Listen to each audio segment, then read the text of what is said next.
rajouter sur votre groupe WhatsApp. Et je trouvais ça intéressant que votre groupe s'appelle Prêtrise en Action. Vous savez comment il s'appelle le groupe de prêtrise à Marseille? La prêtrise en action. Est-ce que c'est pas intéressant? C'est quasi la même chose. C'est moi qui ai créé ce groupe et j'ai alors pompé complètement Marseille. C'est pour ça que je me dis, quand l'esprit est aligné, c'était pas l'esprit, c'était du. Je suis désolé, j'ai oublié là. C'est pour ça démarqué. Ouais, exact. Bah, ça m'aide, hein, parce que. C'est qui c'est. Ah non, c'est pas le même. Donc, je vous ai mis un petit message.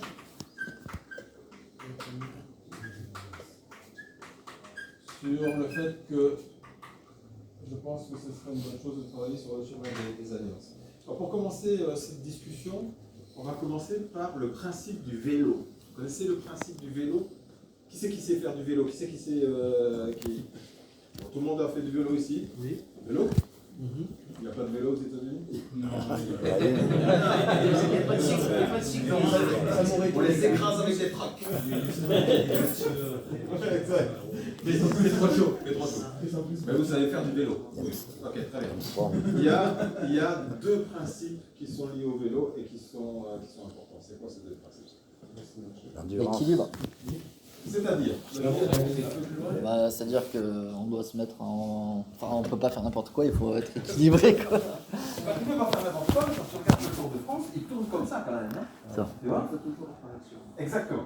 Le premier, mais qui est lié à ce que tu dis. En fait, pour garder l'équilibre, pour ne pas tomber, il faut avancer. Ça, c'est le premier principe de base du vélo. Alors il y en a qui arrivent à faire quasi du surplace, là. Bon, déjà c'est des athlètes, et c'est pas du pur surplace, sinon ils tomberaient. Donc c'est des micro-mouvements. Hein. Donc le premier principe du vélo, c'est si je n'avance pas, je tombe. Exactement. Avance pas, je tombe. Et le deuxième principe du vélo, c'est quoi? C'est pour moi, c'est dépend si c'est la montagne ou c'est la route. Et c'est différent à vélo. C'est un petit peu différent, mais même si c'est la montagne ou si c'est la route, si tu n'avances pas, tu tombes. C'est ça, mais c'est la montagne. Il y en a un où c'est un peu plus évident que l'autre. Il y a un deuxième principe qui est lié au vélo. C'est quoi le deuxième principe? La synergie, non? C'est-à-dire? C'est-à-dire que à partir du moment où on a une certaine vitesse, on peut monter des pentes plus fortes avec moins d'efforts. Très très bien. Synergie. En effet, plus je vais avoir de l'élan, plus je vais pouvoir faire des trucs qui sont incroyables. Et il y a un troisième principe qui est lié aux motards. Ceux qui font de la moto, c'est exactement le même. C'est la vitesse, non? C'est Vitesse. La vitesse, ça va être ici. Elle va être ici dans la synergie. Non, c'est lié aux yeux. C'est quoi le principe du vélo et de la moto? Exactement. En fait, les gens ils pensent, quand vous commencez à faire de la moto ou du vélo, vous pensez que vous le guidez comme ça. Mais en fait, non, vous ne guidez pas comme ça, vous guidez comme ça. C'est-à-dire, en fait, la moto ou le vélo va aller où vous regardez. Ok? Donc, c'est la notion du regard. C'est là où je vais regarder, je vais tout simplement aller. Et quand vous faites ça, vous ne vous plongez pas, que ce soit en moto ou que ce soit en vélo. C'est bon pour ça? Ouais. Donc, aujourd'hui, on va parler du chemin des alliances. Alors, qui peut me dire, ça vient d'où, c'est quoi? On en parle autant ces derniers temps. C'est quoi les informations que vous avez sur le chemin des alliances? Oui. C'est tous les alliances qu'on peut contracter avec Dieu pour pouvoir nous préparer à vivre en sa présence et à recevoir notre exaltation. Bravo. En fait, je ne sais pas s'il faut rajouter quelque chose, parce que la définition elle est parfaite. Ouais, mais peut-être qu'on peut dire que ça a toujours existé. Ça a toujours existé, ça c'est le premier point. Depuis Adam jusqu'à aujourd'hui, ça s'est peut-être un peu structuré. Et ça c'est surtout, en popularité, le terme n'est peut-être pas correct, mais en tout cas on en parle beaucoup plus de manière plus fréquente et de manière plus structurée aujourd'hui. Pour pouvoir aller dans cette direction, sur le chemin des alliances, on a deux questions qu'on doit se poser. Question numéro 1, c'est quoi une alliance? Et question numéro 2, c'est il y en a combien? Ouais. Alors c'est quoi une alliance? C'est comme un contrat, c'est-à-dire C'est comme si on faisait un contrat, en fait, par exemple, on met notre place céleste, ouais. et où nous lui promettons parle des choses, Oui. et lui aussi nous promet des choses, ça nous semble fidèles au fait. On est d'accord? C'est comme un contrat. En effet, les deux parties promettent quelque chose. On sait qu'une partie tiendra promesse et l'autre partie pas nécessairement. En fait, je voulais juste rajouter sur ce que Kevin a dit, c'est qu'en fait, là, ce qui est incroyable, c'est que c'est Dieu qui fait le contrat. Voilà. Donc, ce qu'il promet, c'est sûr que ça va arriver de son côté. C'est lui qui initie, ça, oui. Je voudrais vous partager Ézéchiel 38, que j'aime beaucoup. 37, la fin.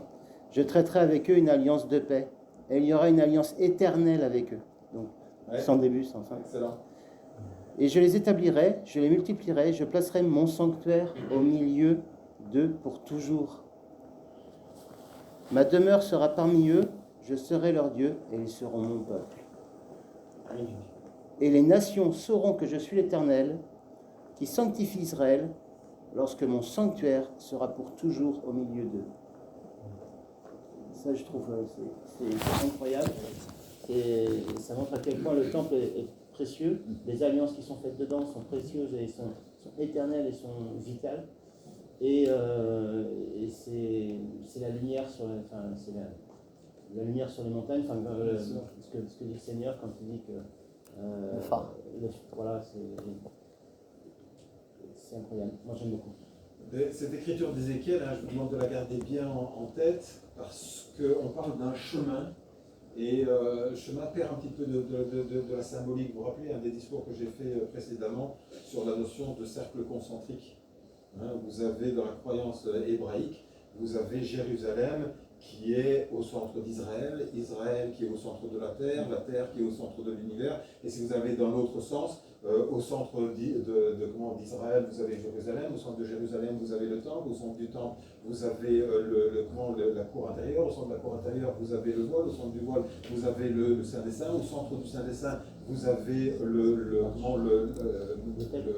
l'autel, et l'autel, au centre de l'autel, vous avez le sacrifice expiatoire du Christ, tout pointe vers le sacrifice expiatoire du Christ. Donc c'est pas tant comme si je me dirigeais vers quelque chose, mais très très bien comme le dit Ézéchiel, où je centre, où je me recentre, il y a un centre à tout ça. Et on sait très très bien que nous gardons un équilibre que quand nous avons notre centre. Si nous perdons notre centre, nous perdons également notre équilibre. J'aime beaucoup aussi le terme alliance. Pourquoi l'écriture que tu donnes parle d'éternité. Et l'alliance est un super beau symbole d'éternité qui n'a pas de début, qui n'a pas de fin. Et donc ces alliances que nous faisons, en effet, n'ont pas de début et n'ont pas de fin. C'est bon jusque-là? Très bien. Combien d'alliances? On a un chemin des alliances, il y en a combien? Bien. L'alliance du baptême, la pratique. Allons-y. On a le baptême. C'est notre première alliance en effet. La foi? Oui. Non. C'est un principe.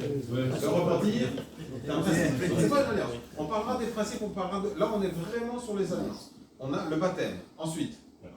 Non. Plus deux. Non. Oui, le Saint-Esprit, c'est une alliance, bien entendu. Bien entendu. La preuve, c'est que tu as un rituel. Comment on sait que c'est une alliance? Parce qu'il va y avoir un rituel qui est lié à l'alliance, on va utiliser la prêtrise, le nom de Dieu, donc oui, le Saint-Esprit fait partie de... C'est une promesse en fait. Exact, c'est ce qu'on disait tout à l'heure, c'est une promesse dans les deux sens qu'on renouvelle à la Saint-Jean. Donc le don, pardon, c'est pas le Saint-Esprit, c'est le don du Saint-Esprit, vous me corrigerez. C'est intimement quand même lié à celui à l'alliance du baptême. Non? Oui et non. Oui, dans le sens que tu ne peux pas avoir le don du Saint-Esprit si tu n'as pas de baptême, mais par contre, tu as une fonction qui est très très spécifique aux deux. Tu vois, alors c'est intéressant parce que quand vous lisez le livre de Mormon, c'est le Saint-Esprit qui te purifie, Oui. qui te nettoie, le baptême de feu. Oui. Et aujourd'hui, dans le cadre de l'Église, le baptême te lave de tes péchés, te renouvelle comme un homme, le Saint-Esprit te donne un accompagnement. Donc on a besoin des deux, on a besoin de la purification et de la C'est pour ça que je dis que pour moi c'est un concept lié, les deux. même les 7. Oui. Le Saint-Esprit, il est quand même donné,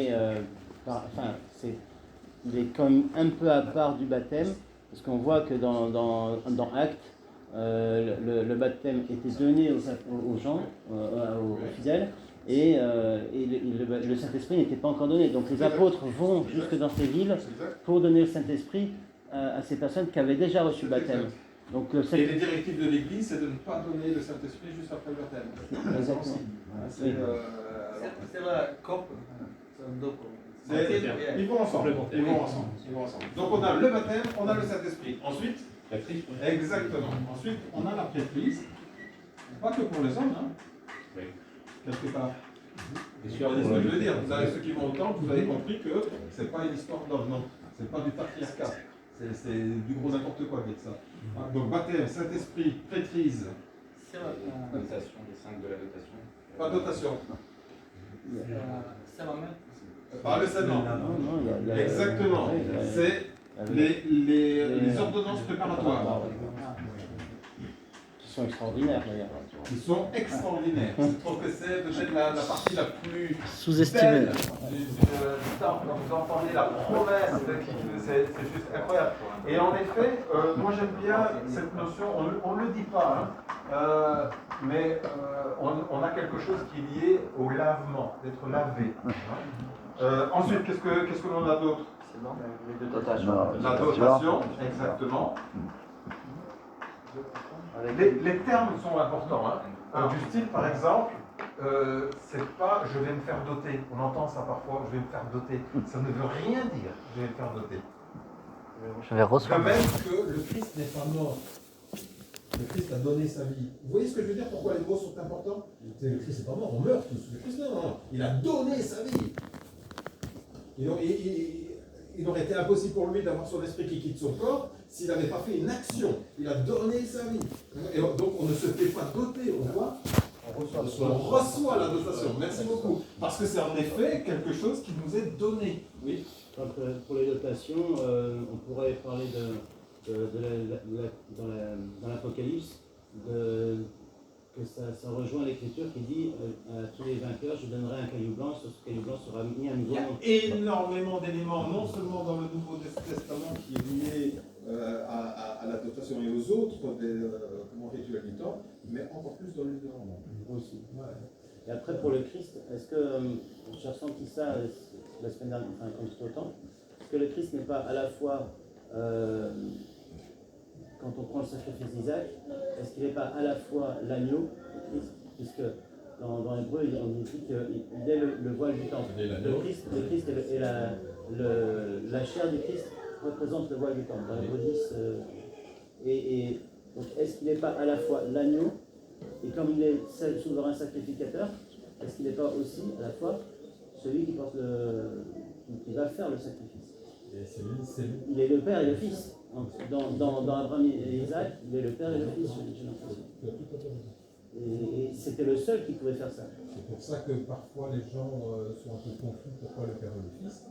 Mais il est le Père parce qu'il crée la terre, il est le Fils parce que c'est lui qui vient, qui prend la chair, qui devient le Sauveur. Il est le Père parce qu'il sacrifie, il est le Fils parce qu'il fait le sacrifice. Donc, baptême, Saint-Esprit, prêtrise, ordonnance préparatoire, dotation. Ensuite, scellement. Quel type de scellement? Conjoint? Scellement au conjoint, scellement aux enfants, en fait, c'est l'ensemble des scellements. 1, 2, 3, 4, 5, 6. Alors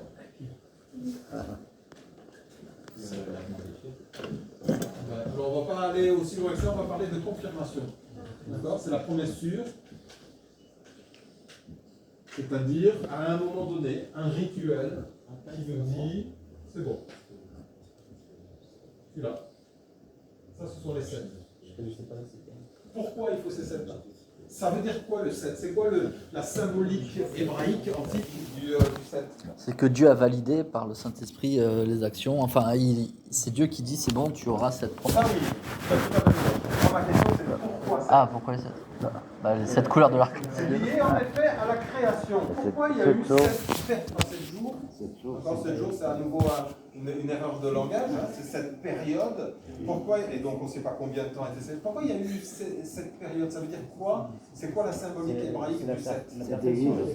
C'est pas l'arc-en-ciel. La totalité, complète, exactement. C'est la complétude divine. C'est ça le 7, la complétude divine. C'est pour ça qu'il y a eu cette période. C'est pour ça que l'histoire de Jéricho. Vous avez 7 tours. 7 pour le tour, avec 7 prêtres, avec 7 chauffards. Chauffard, pas des gens qui conduisent mal. Chauffard, c'était.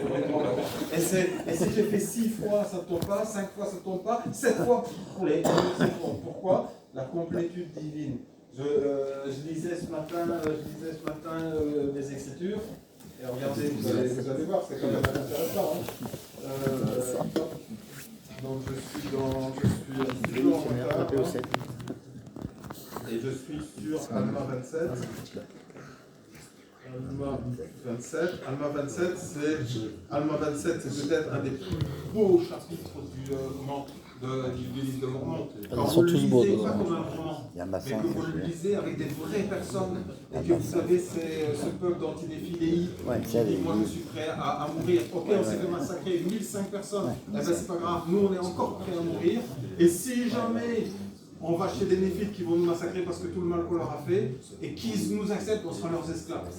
C'est incroyable. Ça n'existe même pas dans la Bible. C'est une histoire, non, il y en a pas, c'est sûr. Et c'est à ce moment-là qu'on a Alma et Amon et ses frères qui se rencontrent, qui sont tellement joyeux, et on a Alma qui tombe tout le temps évanoui. Ok, regardez bien, vous allez adorer. Et le livre de Mormon, il est plein de choses comme ça. Vous êtes prêts? Or, la joie d'Amon était si grande qu'il en fut rempli. Lui, il fut absorbé tant dans la joie de son Dieu jusqu'à l'épuisement de ses forces, et il tomba de nouveau par terre. Or, n'était-ce pas là une joie extrême? Voici, c'est une joie que nul ne reçoit, si ce n'est celui qui est vraiment pénitent et recherche humblement le bonheur. Or, la joie d'Alma à rencontrer ses frères était vraiment grande. Et aussi la joie d'Aaron, d'Omner, d'Imni, mais aussi leur joie n'était pas grande au point de dépasser leur force. Ok? 3 versets. Et qu'est-ce qui ressort de ces 3 versets? La joie. La joie. La joie. Combien de fois c'est cité? 24 fois, je crois. Non, attends. Exactement. Oui, 7 fois. 7 fois. Exactement 7 fois. Oh, pas Or, mal. la joie, donc c'est dans les versets 17-18, la joie d'Amon, la joie de son Dieu, une joie extrême, une joie que nul ne reçoit, la joie d'Alma, la joie d'Aaron, leur joie. 7 fois. Tu penses que c'est volontaire? Moi, je ne pense pas, j'en suis persuadé. D'accord. J'en suis persuadé. Parce que c'est un Toujours des choses à exemple apprendre. parmi peut-être 200 que j'ai trouvé dans le livre de Mormon. C'est systématique, c'est-à-dire que c'est une culture. C'est une culture, c'est pas du style je mets les mots comme nous on les met n'importe comment. C'est je vais calculer parce que j'ai un message à faire passer. Et mon message, c'est pas juste de la joie, c'est la joie complète en Dieu. Et donc, pour pouvoir faire passer ce message-là, je vais le citer 7 fois. Vous me suivez? 7 fois dans 3 versets, c'est impossible que ce soit du hasard. Il y a un lien aussi avec les 7 églises. Et les 7 églises, ça en fait partie. D'ailleurs, dans le verset juste d'avant, combien de villes lamanites sont converties? 7. Et elles sont citées. Exactement. Pourquoi? À nouveau parce que vous avez cette. Donc, et quand vous allez au temple, vous êtes une paroisse qui aimait énormément le temple. Alors le temple, c'est vous rattrapez les fouilles comme ça, tellement il y en a. On hérite, on n'est pas juif de croyance, mais on hérite de cette culture-là en tant que membre de l'Église de Jésus-Christ. On est très très proche. Et donc ici, nous avons nos 7 alliances. Pourquoi? Parce que c'est le chemin de la complétude divine. Nous nous entraînons à aller dans cette direction-là. C'est bon pour tout le monde? Donc la question que vous devez vous poser à ce stade de la leçon, c'est quoi? Où j'en suis? Exactement. C'est qu'a dit ça? Exactement ça. C'est-à-dire, où j'en suis, moi, là-dedans? Ah ben tiens, je suis là. Donc c'est quoi ma prochaine? Ça, c'est la première question. Et la deuxième question, n'oubliez pas que la prêtrise en action. Où en sont mes proches? Et très très bien. Où est mon conjoint? Où est mes enfants? Et la troisième question. Respecter. Exactement. Dans les 2 familles, les 3 familles, là, le gamin l'adolescent, le grand, ils en sont où? Parce qu'en fait, le service pastoral ne sert strictement à rien. Le service pastoral ne sert strictement à rien. Si mon rôle en tant que détenteur de la prêtrise, ce n'est pas d'accompagner chacune de ces personnes-là sur le chemin des alliances. C'est-à-dire, je dois avoir dans ma tête, c'est quoi la prochaine étape pour chacun des petits gars dont j'ai la responsabilité. Vous me suivez? Maintenant, ça, je le vois un petit peu comme, je voudrais être comme Jésus. D'accord, c'est haut et c'est loin quand même, tu vois. Et si déjà j'essayais d'être moroni, ce serait déjà pas mal. Et si déjà j'essayais d'être comme mon papa, ce serait bien.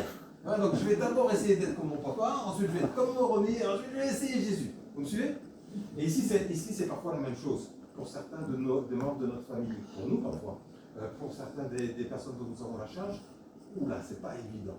Mais il y a des choses intermédiaires qui ne sont pas des alliances, mais qui nous aident à aller vers l'alliance. D'accord? Du style, par exemple, je vais vous donner un exemple basique de chez Basique.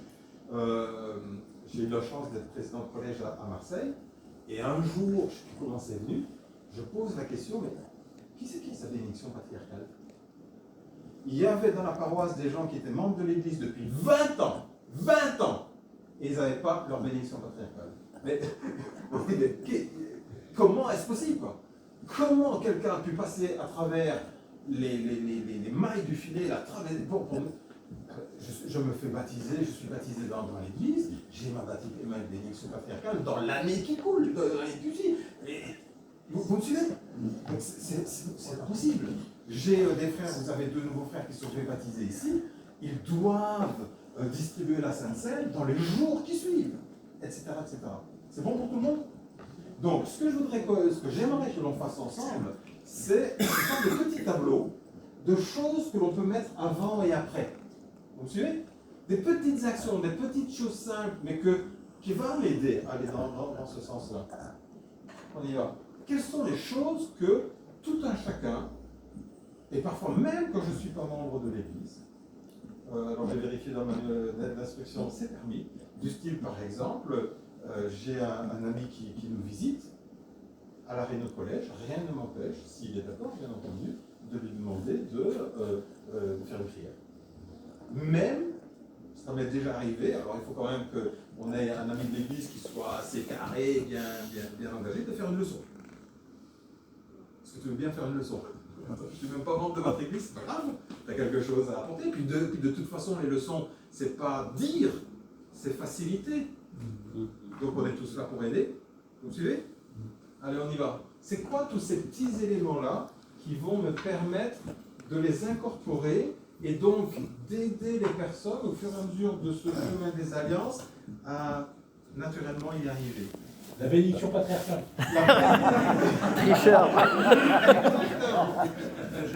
Donc je la mets ici, d'accord? Parce que je dois être baptisé, avoir reçu le don du Saint-Esprit. Par contre, c'est pas nécessaire que j'aie la prêtrise. Donc, c'est bien une chose, mais je peux l'avoir avant. Bénédiction patriarcale.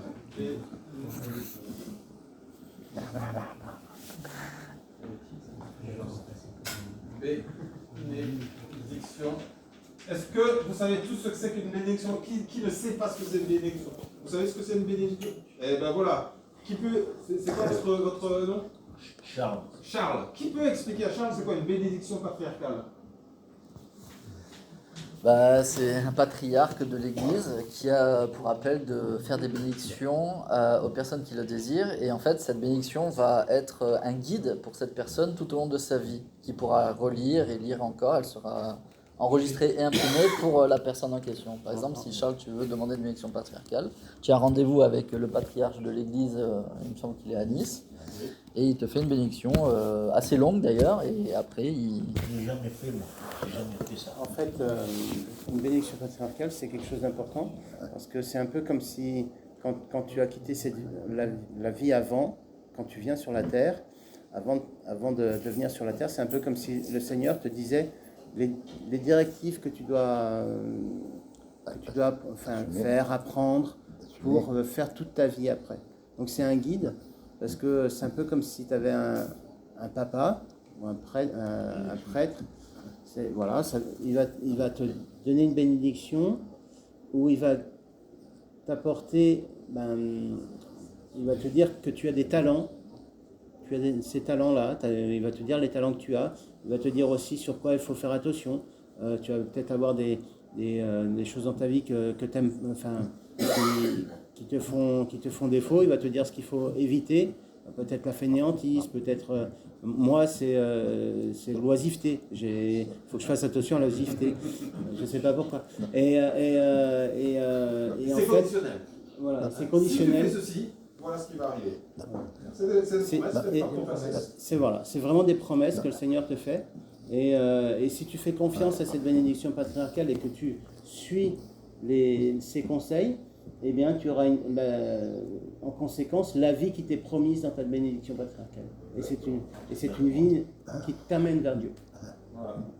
Quoi d'autre? Quelles sont les autres étapes? Kevin, tu voulais dire quelque chose, pardon? Juste, ouais, en fait, Jean a quasiment tout dit, mais je voulais juste dire au fait que la bénédiction patriarcale, au fait, elle trace des grandes lignes de notre vie, en fait. Ouais. Peut-être pas tous les détails, mais au moins les grandes lignes. Comme Mathieu Roland, en fait, si je fais ça, j'aurai ça, si je fais ça, j'aurai ça. Et c'est surtout les grandes lignes de notre vie. Ouais, et quand tu as eu ta bénédiction patriarcale, on fera une leçon spécifique sur la bénédiction patriarcale. quand il te l'a donnée, après tu la reçois par courrier et tu peux la relire aussi souvent que tu veux. Première étape, le baptême. Deuxième étape, le nom du Saint-Esprit. Et je t'ai baptisé. Tu as déjà été baptisé? Eh bien, très bien, voilà, on a un exemple parfait. Donc la discussion après, ce sera comment on peut aider Charles à recevoir sa bénédiction patriarcale. D'autres éléments? On peut parler de la foi, qu'on mettra dans le baptême. Oui. La foi. Quoi d'autre? Le repentir. Alors, la foi et le repentir, et vous avez 100% raison, hein, je ne contredis pas du tout. Je le mets en parenthèse parce que. C'est avant le baptême. Avant le baptême, d'abord, mais comment je peux me prouver à moi-même qu'il y a la foi ou le repentir? Vous voyez ce que je veux dire? Un baptême, je sais. Une bénédiction, je sais. Faire un discours, je sais. Là, mais c'est important de. Oui. On pourrait mettre aussi, ce qu'on a parlé, mais c'est différent, c'est une ordonnance. On pourrait mettre la Sainte Seine. Exactement. Très très bien. Donc je vais le mettre au niveau de la prêtrise, Sainte Seine. Et au niveau de la Sainte Seine, on va avoir, si c'est des frères, la possibilité de distribuer, de préparer, de bénir. Quoi d'autre? C'est quoi toutes les petites choses qui peuvent nous aider? Les appels. Les appels, très très bien. C'est après le baptême, je le mets ici, appel. Quoi d'autre? Venir à l'église, oui, tu as tout à fait raison. Et je vais faire aller même plus loin que venir à l'église, c'est, si tu es d'accord, c'est s'asseoir avec un ami. Tu vois ce que je veux dire? Parce que, idem, je vous donne un exemple marseillais, où on est arrivé à Marseille il y a 5 ans et demi.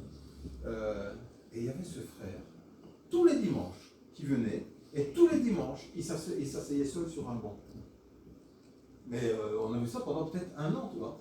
Et donc un jour je vais le voir, et je dis, mais t'es qui? Tu fais quoi? Et je l'ai appelé comme conseiller dans le collège. Parce que je me disais, il parlait très très mal, quasi pas du tout le français. Il vivait seul, sa fiancée dans une île lointaine, etc. Et je me disais, je ne le connais pas. Je ne sais pas ce qu'il vaut, mais c'est de l'or. Parce que quelqu'un qui vient seul, qui parle à personne, qui ne parle même pas la langue, et dimanche après dimanche, il est fidèle sur son banc, il a quelque chose à nous apporter. C'est évident qu'il a quelque chose à nous apporter. Vous me suivez? Et c'est évident que 100% de la paroisse est condamnable. Et que 100% de la paroisse, moi y compris, devant le Seigneur, si on était mort à ce moment-là, on aurait eu quelque chose à répondre. Qui est comment ça se fait que ce frère vient tous les dimanches et s'assoit seul sur un banc? Comment ça se fait? Vous me suivez? Quoi d'autre? On peut parler peut-être d'histoire familiale un peu, l'aider à faire. Oui, aidez-nous. la notion d'histoire familiale. Voilà, faisons ça. Est-ce qu'il a un compte Family Search? Tu as un compte Family Search, Charles? Il n'a pas de compte. Quoi d'autre? Des choses simples. Et des enveloppes missionnaires. Oui, mais comment? Concrètement, comment tu peux prouver fait par fait? Tu vois ce que je veux dire? Oui, peut-être avec les missionnaires. Exactement, enseigner avec les missionnaires. Mais il y a des choses plus simples. Oui, comme quoi? L'autonomie de la personne. Comment est-ce qu'on peut l'aider à être plus autonome? Oui, mais concrètement quoi? Par exemple, moi je pense à Charles. Moi j'ai l'autonomie faible. D'accord. Mais je sais que déjà, il n'y a peut-être pas que Charles, hein, mais alors, le simple fait de maîtriser plus la lecture ou l'écriture, très bien. C'est des choses qui peuvent être importantes. Des choses encore plus simples. Recommandations pour le temps. Recommandations pour le temps. Encore plus simple. Il manque des choses très très simples, frère, très simples. Moi, ce que j'ai vu là, c'est que les nouveaux bâtiments étaient. Moi, je suis nul là-dessus, mais je vais le dire quand même. Ok. Je suis un peu hypocrite. Oui, ça va être ça, c'est bravo. L'intégration. WhatsApp, hein, on parle bien entendu d'intégration. Ah, je trouvais. Et c'est super. J'appelais comment? Ouais. Par la botte. Lamotte, frère Lamotte. Je suis, frère Lamotte nous a dit qu'il voyage beaucoup. Enfin, je suppose que vous venez quand même régulièrement. Oui.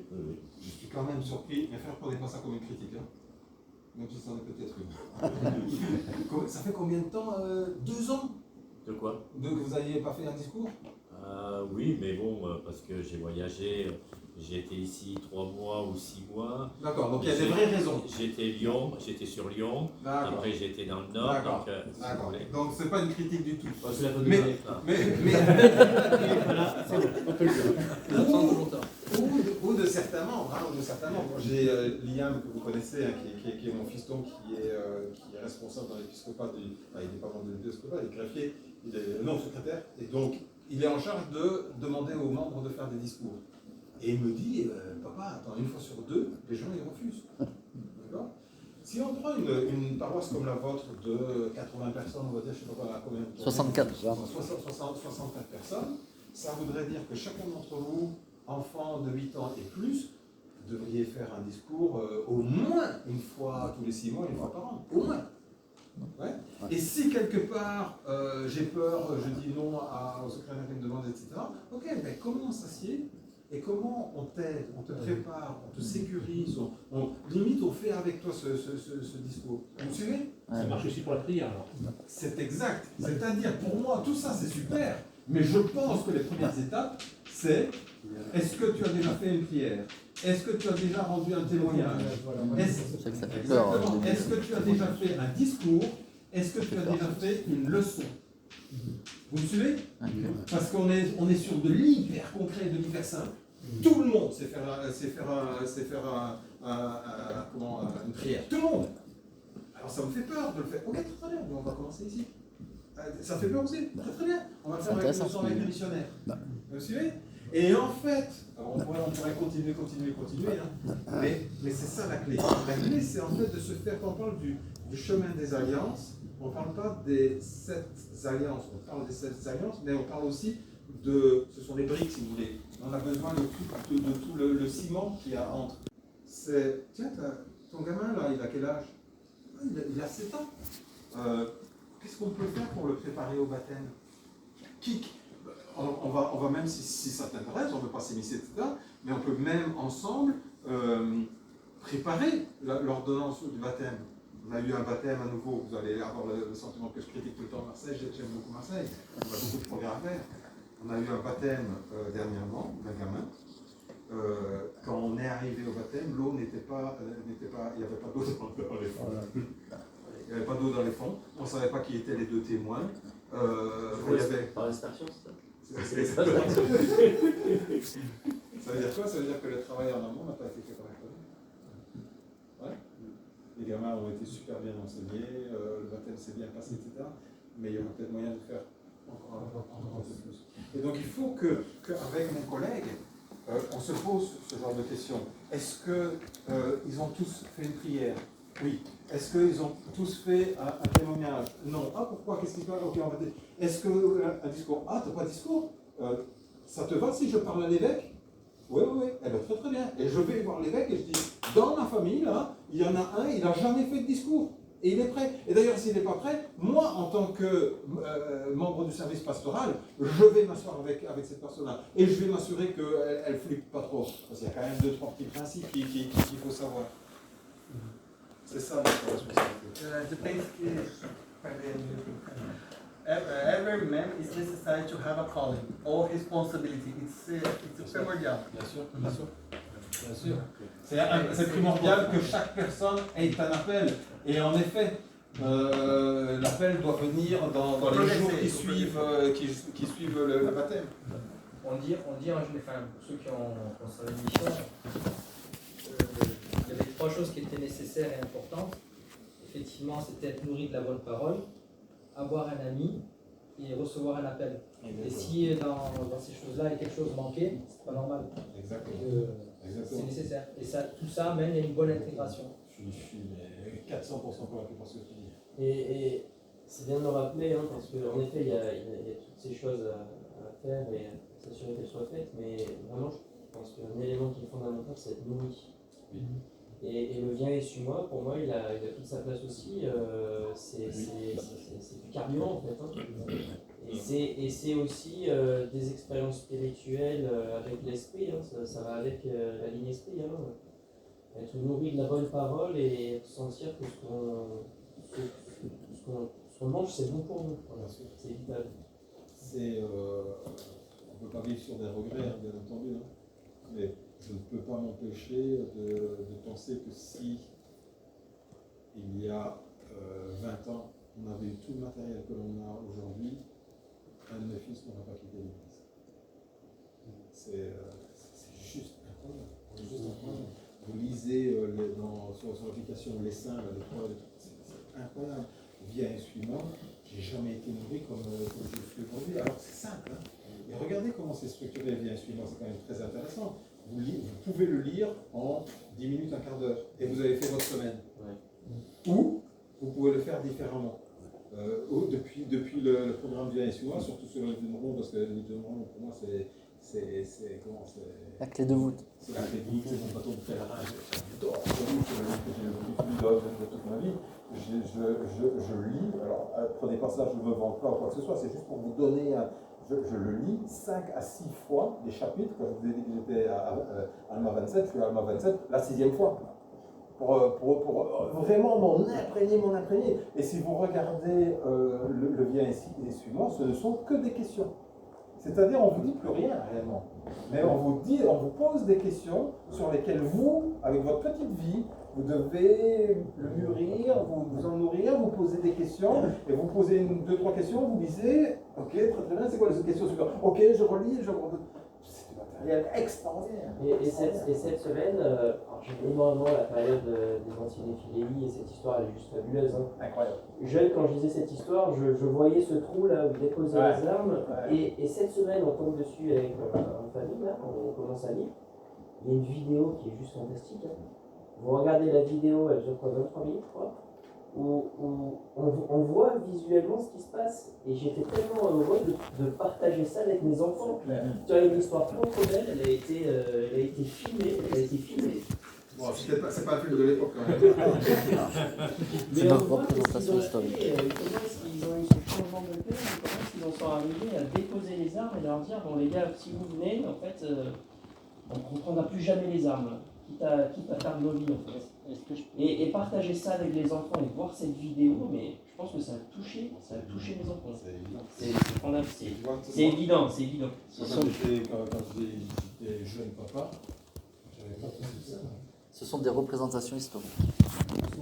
Non mais c'est vrai, hein. Des fois ils en font un certain nombre. Je voudrais vous témoigner, cette histoire, en fait c'est pas un scoop, mais elle est vraie. Je vais vous dire pourquoi. J'ai été, il y a 2 ans, subjugué par un reportage qui est passé sur la 5, sur les légendes des Amérindiens avant Christophe Colomb. Et dans ces légendes, il y a la légende d'un homme qui va aller voir ses ennemis.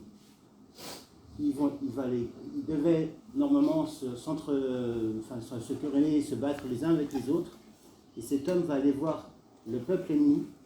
Il va les convertir au point qu'ils vont décider au pied d'un grand arbre d'enterrer toutes leurs armes de guerre.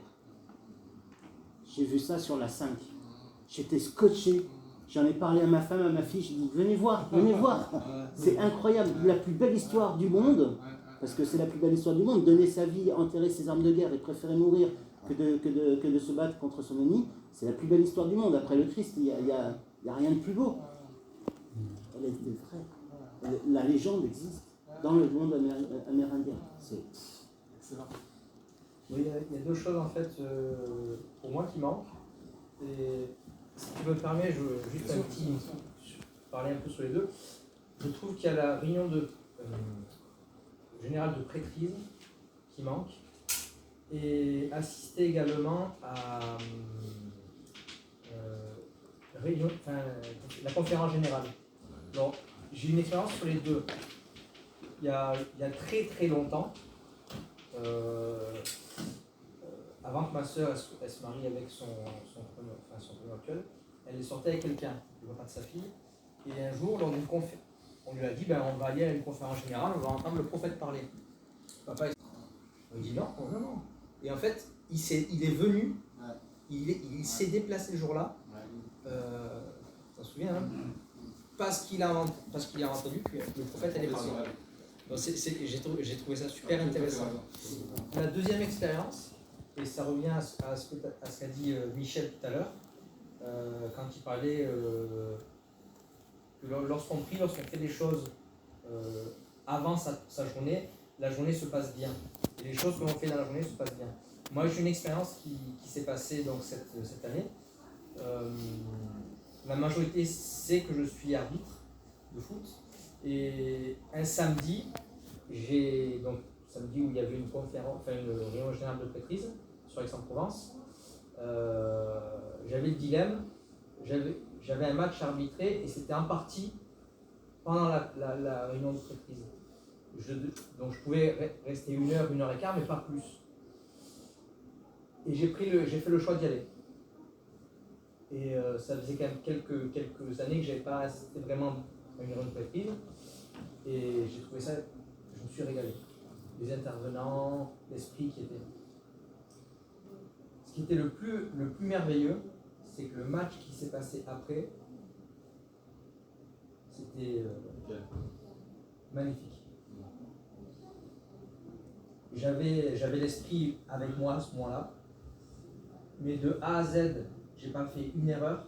Les gens courtois, c'était magnifique. Ce que j'ai ressenti moi à ce moment-là, je l'ai ressenti un petit peu après durant le match, et c'était génial. Pourquoi? Parce que comme avait dit Michel, j'avais fait le bon choix, je m'étais préparé pour aller à ma réunion de prêtrise.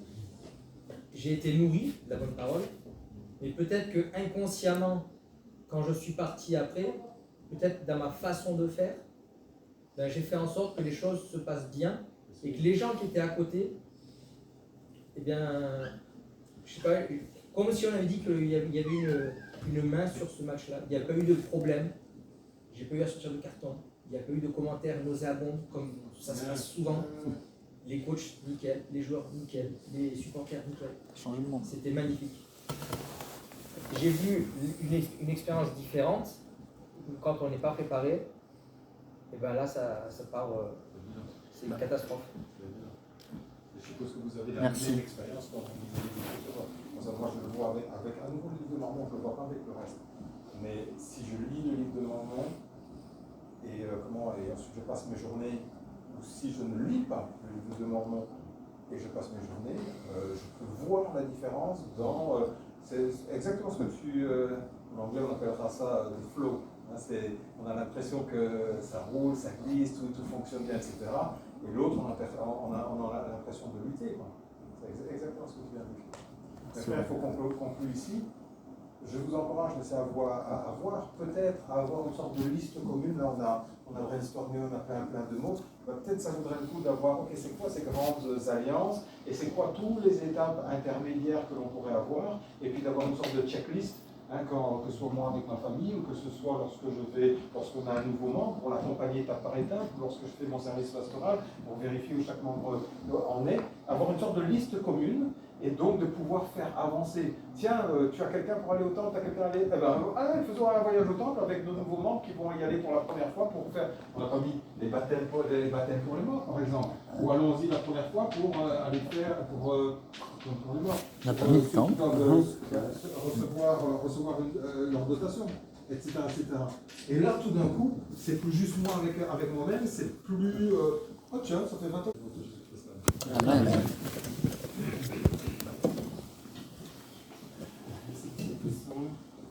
Je vais faire la prière.